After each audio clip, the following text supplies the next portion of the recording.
I was born in France. I'm a Frenchman, although my grandparents left Soviet Union during the Bolshevik Revolution. France was the second homeland for Russians. So that's why all these people settled in Paris in 1920. I have Russian blood, Georgian blood from the Caucasus, not from American Georgia, but from the Caucasus. I have also French blood. I studied at law school. For a few years, I worked as a barrister, solicitor in Paris, in Strasbourg. Strasbourg is in France, not in Germany. And in 1989, I moved to Finland. Finland is the north of Northern Europe, Helsinki, where I worked as a lawyer for a few years. And one day, one of my friends told me, Alex, why don't you teach history of European integration at the University of Helsinki? This was a time when Finland was not a part of the European Union. So people were very interested in this. What is this thing we call the European Union? So I said yes, and I went to university. I gave a course on history of European integration. And I had to speak about the founders of the European Union. I spoke about those great people. We have our Washington there, our Hamilton, our Jefferson. They have other names. Robert Schuman, Alcide de Gasperi, Jean Monnet, Konrad Adenauer. These were incredible people who did great things after the Second World War in cooperation with the Americans. And I began to speak with my students, to talk to them about those people, to speak about their characters, to speak about their ideals, to speak about who they were as human beings. And I noticed that my students were much more interested in human beings than in European Union regulations. So, in a few hours I understood that probably the university is not really doing its job. University gives people information, but it doesn't give really formation, character building. It doesn't give people meaning in work. And I noticed that my students wanted really to know, how do you become like this? Is there a science about that? We are here lawyers, but we just don't want to become specialists in law. We want to be like these people. We want to change the world. We want to change our lives. We want to dream a little bit. And then they asked me, is there a science for that? Well, the university has no topic for that. It has no idea how to help people develop and achieve their dreams in life. Has no idea about what leadership in fact is about.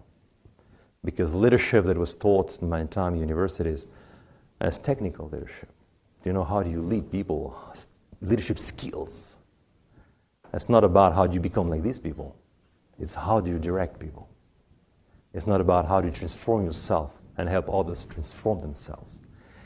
It's about how do you just have a group of 10 people, how do you direct these people? What are the skills that you need for that? Independently of who you are as a human being. So my student helped me understood that I had to quit with law. And I quit with law. And that I had to dedicate myself to things that could be more important for them, to serve them by discovering what would be this new topic, this new science we're going to speak about. I had an education in philosophy, not only in law. So I had an experience as a lawyer for many years. And then I thought I have to bring this together. Philosophy, life experience, professional experience, and I have to gather material, and I have to think about what is this that they really need. And I began to write a book, and the material I was gathering, mostly material was in English. We don't have much material, leadership material in French, in German, in Russian. Mostly this material is in English. I brought this material together, and I began to write that book. Virtuous Leadership, who was published 3 years ago in New York, and now has been translated into 15 languages, including Chinese, which means that what we're speaking about in this book are things that everybody can understand, whatever their culture is, whatever the religion could be. People that can understand that we speak about the human nature. What we speak about in this book are, you will see concepts, notions that have more than 2,500 years of existence. So it's not a psychological approach.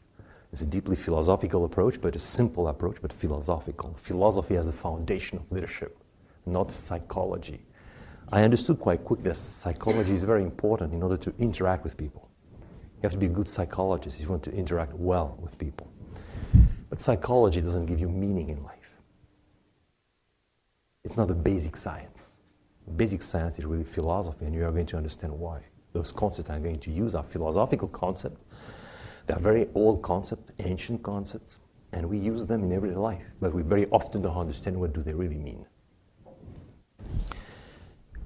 So I began to write that book. I gather people, I begin to teach my students, to teach the business community, top management, teachers, directors of schools, in Finland, in the Nordic countries, in Russia, in France, in America. And I see that everywhere people react very well. People see that this is what we really need now. That's a new approach to leadership that is based on philosophy. The first thing that I came to was this idea that ancient Greek, Aristotle, Plato, and even before them, where people were used to contemplate human beings. This is the strength of these people. They were used to sit down and look at people. How do they behave? Why do they do that? What is human nature? They had an idea that there is a human nature, that human nature is something objective. While we know there are certain philosophers who tell you human nature is an illusion. But well, if you drink 2 liters of vodka, you're ill, even if you don't want to be ill. And you have a human nature, and you have to follow certain rules that are rules of your own nature. If you don't follow those rules, you die, even if you don't want to die. So everybody, people of goodwill, people of common sense, understand that human nature is not an illusion. It's a fact. So these Greek people were used to study and to look at people, how they behave, and study action. And they discovered that human beings have there are two components of human nature, of human personality. There are 2 aspects of it. There is a biological aspect, things that you cannot change. It's your temperament.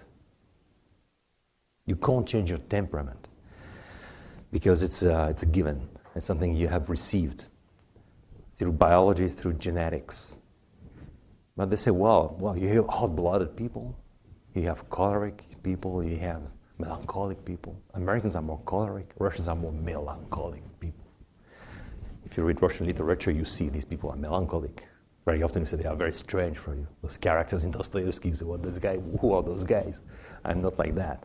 Because Russians have a tendency towards melancholy. Americans have more tendency as a country, as a people, towards actions, towards, we call this cholerism. It's a good word, it's not a bad word.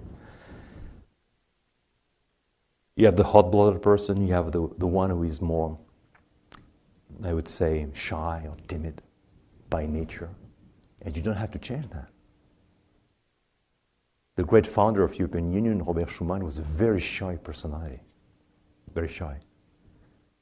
But he was the only one who was able to make a decision when everybody was afraid and nobody knew what to do. And the reason is very simple. Those Greek people noticed that we human beings don't have only temperament. We are all the time building in ourselves a second nature. And they call this second nature character. Character is a seal that is printed on your temperament, so that temperament ceases dominate your personality. And they made an incredible discovery. It's a discovery about freedom, that human beings are free because they can build this second nature. That is a free nature that you develop through your own actions, through your goodwill, through an action of your intellect, your heart, your will. And this creates in you what they call virtue.